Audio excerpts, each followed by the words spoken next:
But I think it comes down to what you feel like. If you think of yourself, because I know there's a lot of wolves out there, and a lot of people who are wolves that later realize there's something else, which is interesting. Um, you know, or later realize they're not, or they're a wolf dog or something else. And me, always been wolf. Eventually found out the species, Eastern Canadian red wolf, and yeah, that was it. I can't really, meh. It's like I put it down to this: what do you feel like? Do you honestly feel 100% like this? Because if you don't, maybe think it over a bit. Maybe think.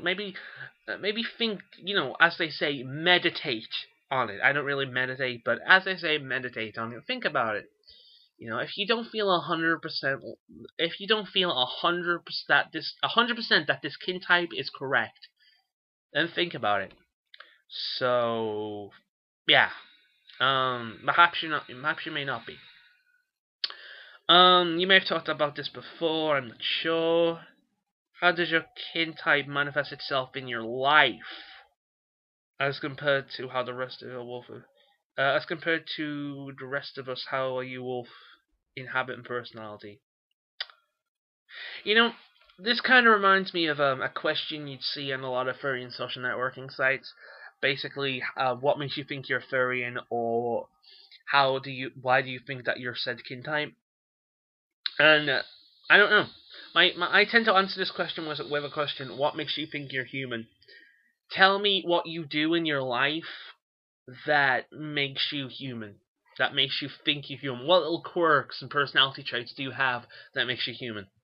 It's fucking hard, isn't it? And that's kind of thing with me, because you see, I'm not gonna sound. I'm not to try and sound like some kind of deep thinking intellectual here, but I'm always confused about what is actually me, because it's very hard to pinpoint what is me. What is the me being me? What is the me being me with Asperger's syndrome? And what is the me being wolfy? And on another thing, which with a lot of people may or may not know, what is me being more feminine? Because I kind of class myself as a lesbian-identified male. I often feel more female than male, shall we say. Which confuses some people, because it's like, what? But that means you're straight, right? Yeah, I'll often say I'm straight because it's technically true.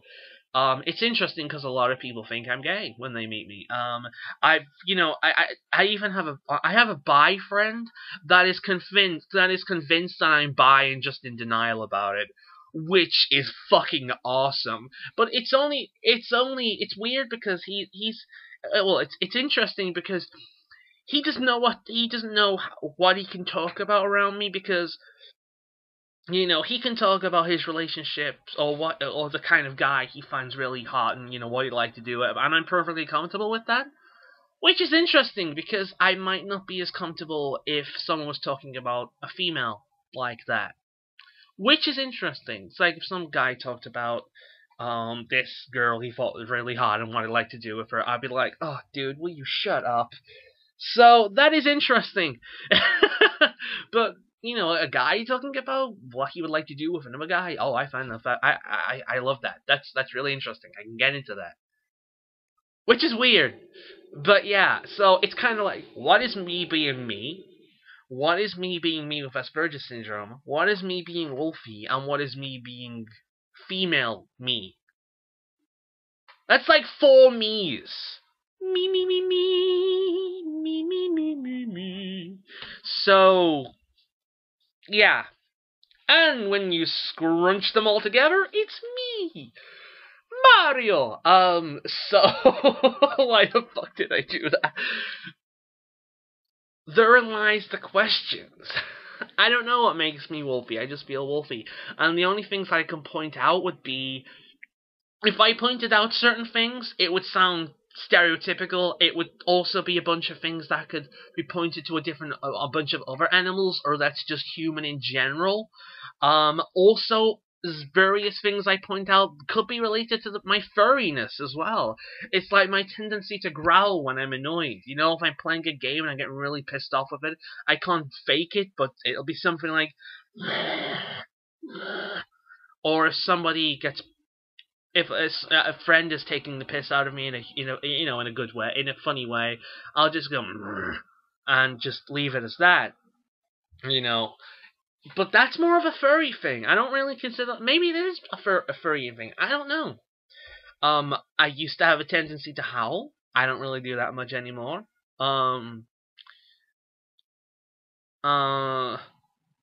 It's like if I was joking with friends and they said something, it's like I was trying to beg them to play a game, and I would do this, like.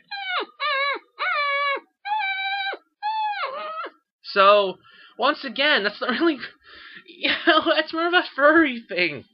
Is it? I don't know. How does my brain work? Why do I do certain things? I don't know. Herein lies the problem when you get in one of these communities, and when you have a friend that's interested in all these kind of different things, and you start to look at yourself, and you pick apart your brain, and you put it in different places. That's the real me, or is it? That's the default me. That's the base me. That's the me that changes me based on my Asperger's. That's the me that affects me based on my kinness. That's the me that affects me based on my frickin' feminineness. And it's just, well, really, they're all me, but how do I pick apart what is actually me? They're all me, so perhaps they're all actually me, so, oh, this is confusing. So, it's hard to say, essentially. I don't know. I could say kind of humanistic, human-ish things, like, I don't trust people, really. I don't really like people. I have acquaintances. I'm very I don't really throw the word friend out that easily. I'll have acquaintances, and if I care for them a great deal, they become friends. It's like I often I often speak like I'm a lone wolf, but I'm not. You know, because a lone wolf is a dead wolf. You know, my pack is my family and friends. I don't really need other kin. In a way, sometimes I kind of feel a bit lonely, but I don't really need other kin.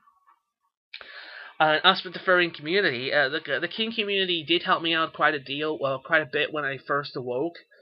But beyond that, not really. In fact, some kin kind of irritate. Kin for the most part irritate. No, not for the most part, but some kin really irritate me. No offense to any spiritual ones out there, but the ones that are really spiritual and talk in a spacey way, like the incredibly insane creationists, they irritate me. I'm sorry if you're one of those, but it kind of irritates me. It's like, oh God, stop floating in the air and put your feet on the ground, please. Root them there. Stay grounded. Stop floating. But yeah. What makes me kin? I don't know. I just am. What makes me a wolf? I don't know. I just am. What makes me a friggin' human? I don't know. I just am.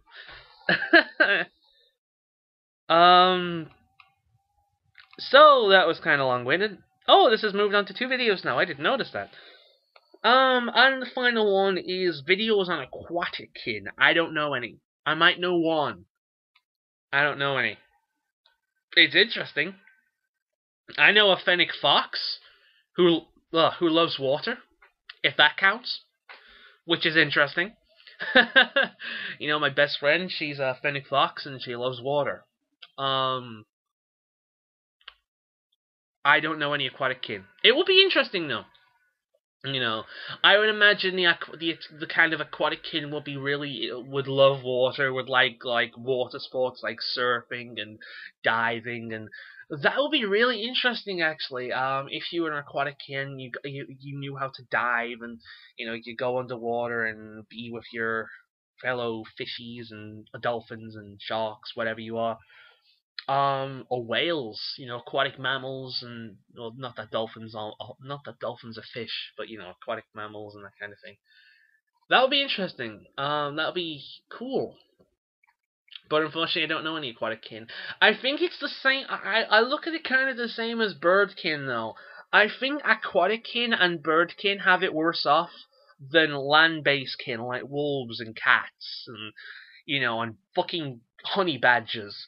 They have it worse off because birdkin will probably want to fly. Birdkin will want to be free and fly in the sky, but they can't because they're human.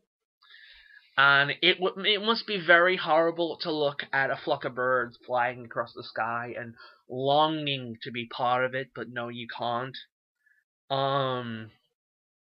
As with the aquatic kin, you're a human, you're not a fish. You can't exactly swim in the water all the time. It would probably do you serious harm. But you would probably want to. You would feel kind of weird. Perhaps you drink a lot of water. Perhaps you would, you would want to be part of the, you would want to be in the water all the time. You'd want to swim. Whereas, speaking as a wolf here, as a land-based kin,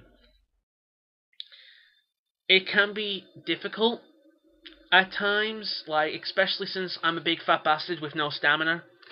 Well, I'm not that. I'm not huge, but I'm fat, I'm pig, not whale.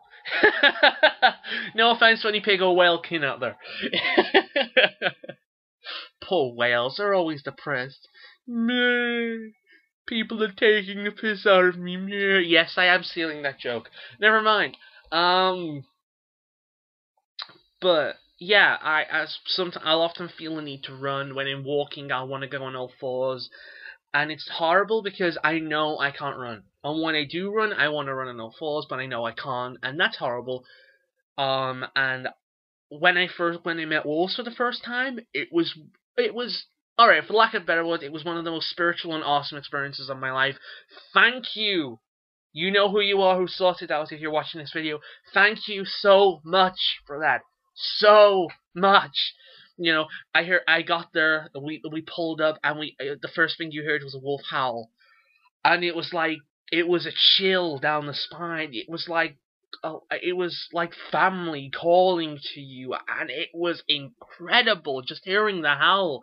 Although I have heard of someone who is a wolf kid who lives near wolves, and the howling drives her crazy because it is constant calling from something she thinks she is, but physically she's not, and she couldn't be a part of that world, and it drives her crazy. So perhaps the first time hearing it is an incredible treat that I will never forget for me.